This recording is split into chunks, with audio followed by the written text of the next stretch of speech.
Hey, I'm Jeff Nelson. I'm a realtor with IXL Real Estate Eastern Shore. Been a realtor for 20 years. And I like to put out lots of content about where I live and where I work. And I thought about this great idea. I didn't come up with it myself. Somebody else came up with it and I stole it from them. But secrets and little known facts about Fairhope. I thought, in little gems that most people don't know about. I thought that would be a great video. So I thought the best place to get that information be from the source. So I polled people who live in Fairhope. Imagine that. And I came up with some really great things that I didn't even know about yet after being here for 12 years. So I found nine secrets that you need to know before you move to Fairhope. Or if you're living in Fairhope, here's 9 things that you can do right here in your backyard. So here you go. Hope you guys find this useful.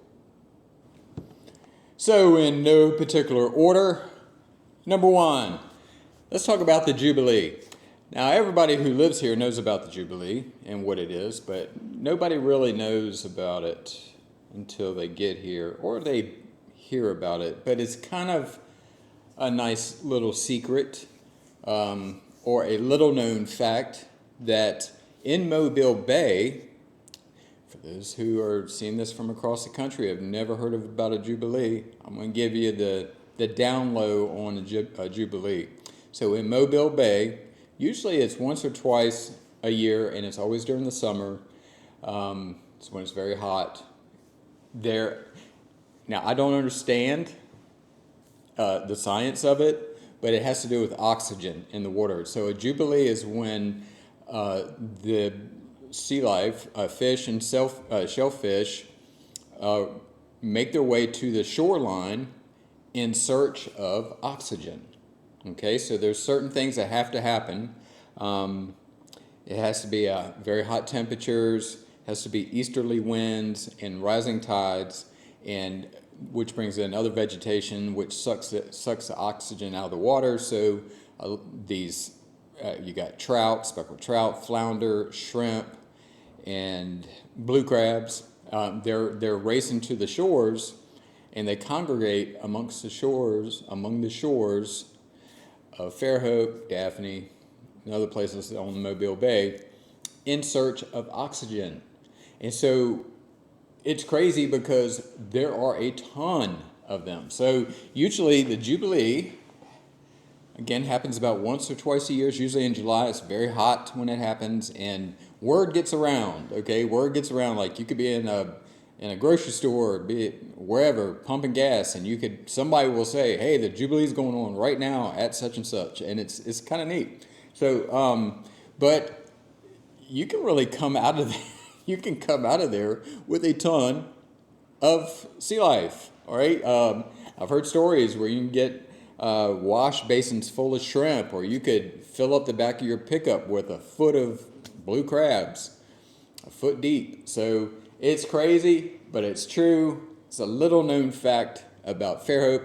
Now the thing is, the coastline is about 15 miles of Mobile Bay, and it could happen all along the entirety of the shoreline, or it could happen just in a few hundred feet of a beach, just that part of a beach, just a very short little.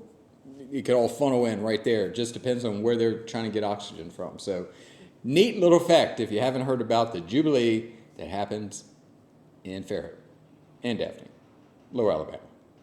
All right, on to the next one. Little known fact.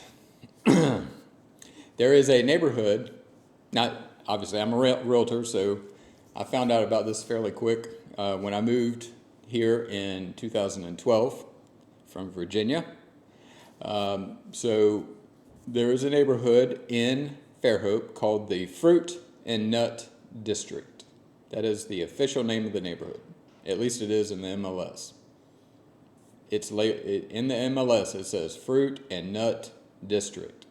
It's an area that's right around the downtown area, and a lot of people they have no idea why it was named for that. Well, instead of things, if you think people are just nutty that lives there or whatever the case may be, a little off or whatever, it doesn't take long to figure out that it is named the Fruit Nut District because all of the streets are named after, you guessed it, fruit and nuts.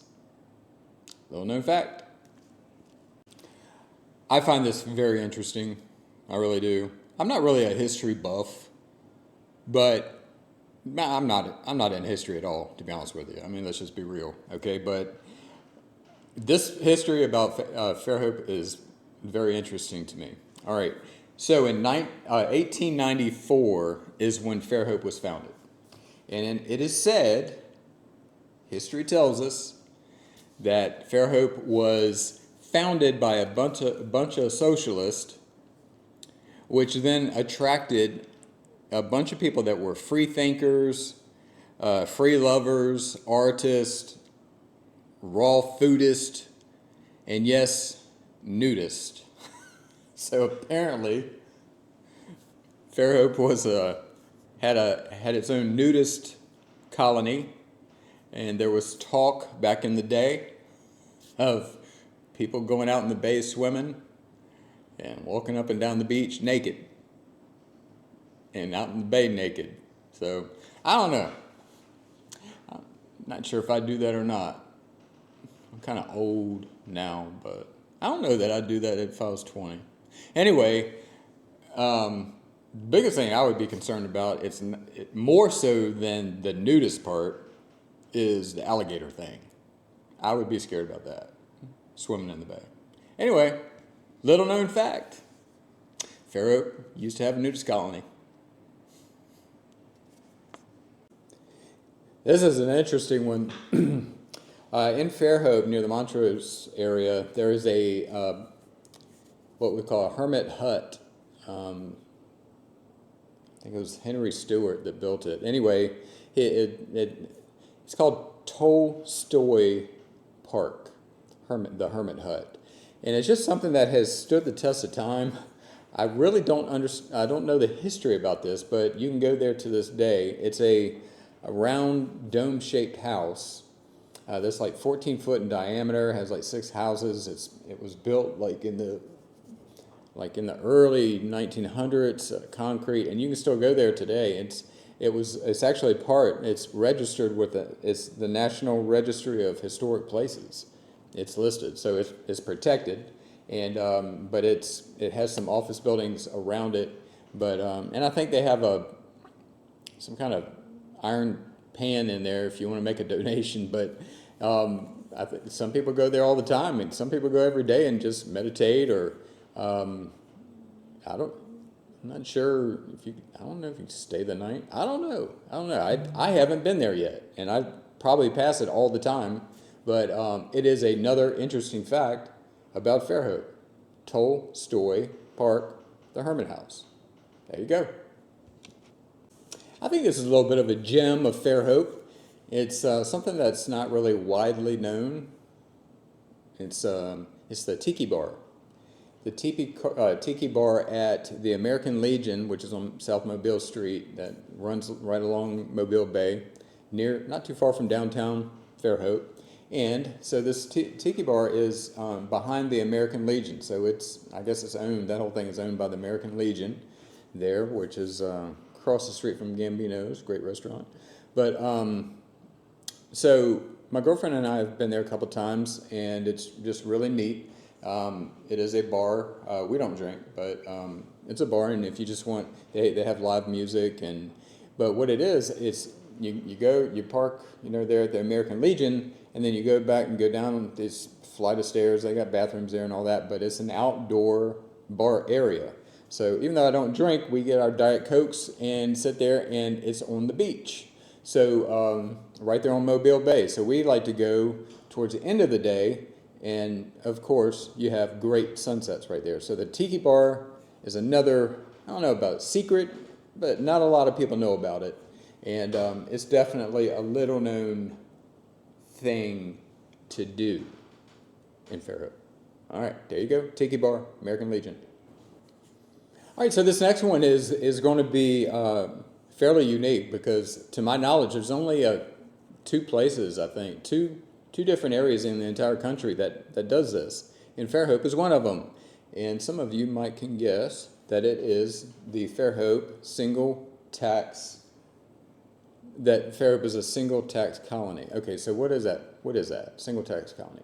All right. Fancy phrase, fancy term for the fact that there is a portion of Fairhope that's only about 20% of the Fairhope within the city and without the city limits. Only about 20% of Fairhope falls under this Fairhope single tax element, which means, technically and figuratively, in every way you want to look at it, that the city actually owns the land. If I were to buy a house in that 20% of Fairhope, the city actually owns technically that land. So when I buy a house in that falls under that fair tax, single tax for Fairhope,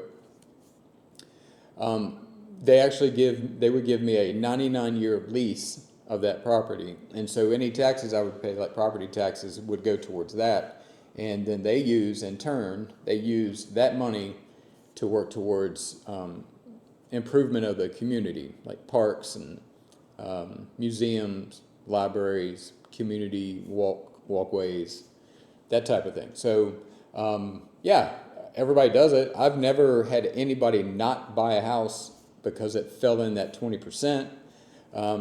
But it is what it is. It's just a technical thing. You do have the rights to that land. You're just technically leasing it. So it is a unique feature, unique between us. And I think there's somewhere in New Hampshire that does it. But that is a little known fact to somebody who doesn't live here about Fairhope. Now, Fairhope has a number of movies and TV shows that are filmed here on location, and every once in a while, you run in, or you hear people run into a movie star, or actor, actress, or what have you. As a matter of fact, what was that show on Hulu, Love in Fairhope, or something like that? I never watched it, but it was based in Fairhope, being in love in Fairhope. Anyway. Interesting fact, though. Sorry, got a call. Interesting fact,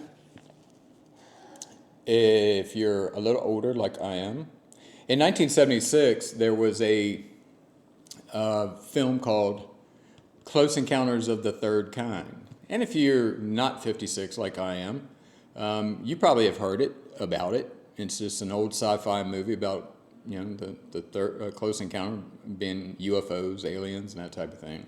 Well, the house that's in that movie is centered around, and that house is located in Fairhope, and it's near the intersection of 181 and 104. And it's my understanding that the area around it is about 13 acres, and some retail places are going in there, brand new building, and it's my understanding that development is going to be called The Encounters. Interesting. All right, on to the next. All right, I haven't been to this place, but a little known fact. As a matter of fact, I just recently came into the knowledge of this place. It's what we call the Fairhope Castle. It's also known as a storybook castle. But in downtown, off the beaten path, actually real close to the Eastern Shore Arts Center, down the road and across the street, there is this gorgeous, unique building. Now, people actually live there, but there's a part of it. Now, this is a storybook-looking type castle, but there's a part of it that that is actually on Airbnb, and you can rent it out and enjoy a really neat stay there. The Fairhope Castle is registered with Baldwin County Historic Homes, and as you see here, it's just beautiful in every which way. But this gives you an idea. We talked about being artsy, Fairhope being really artsy. This is just it just doesn't surprise me that we would find a place like this in Fairhope. But it is, even though it is lived in, there's part of it that is can be rented out as a Airbnb. So it might be a cool thing to check out. All right, I've been here about since 2012. I moved here from Virginia, North Carolina area. And I didn't even know about this place, Bohemian Park. So it's actually right around the corner from my girlfriend's house. And I was doing a video last month about living in Fairhope, and I came across it then. And so now I'm hearing more things about little known things about Fairhope. So Bohemian Park came up again, but it's what you could do there that was kind of interesting, that I thought I would put that into this list. So apparently a lot of people, now when you go to Bohemian Park, which is I believe off of 48, plenty of parking there, and then there's a big bank area with trees, and a lot of people just go picnic and then play around in the water. But it's more like a stream right in there. But then apparently it connects right with the Fish River, or it is Fish River. But Fish River is a big deal that runs through a big waterway that runs through Fairhope and Lower Alabama, and it's widely known around here. So, but they were talking about a little known thing that you could do is kayak, launch out at Bohemian Park, and kayak all the way to Big Daddy's Grill. Now they said it was about 5 miles kayaking, and it would take you about 2 hours to do that downstream. Anyway, neat little thing that you could do, little known thing you could do in Fairhope. Secret, maybe. A lot of people don't know about Bohemian Park. And it's held together by the city. I mean, it's maintained by the city. So there you go. So I hope this video is helpful. I found it very helpful, and I've lived here for 12 years, 13 years. Lower Alabama is the best move I ever made. I love it down here. I love it much better than I did up in Virginia and North Carolina. I love the people, love the food, love the weather. I love it all. And if you're looking to buy, this is what I do. I've been a realtor for 20 years. And I would love to work with you. So if you're looking to buy, just give me a ring. Here's all my information. Thanks for watching.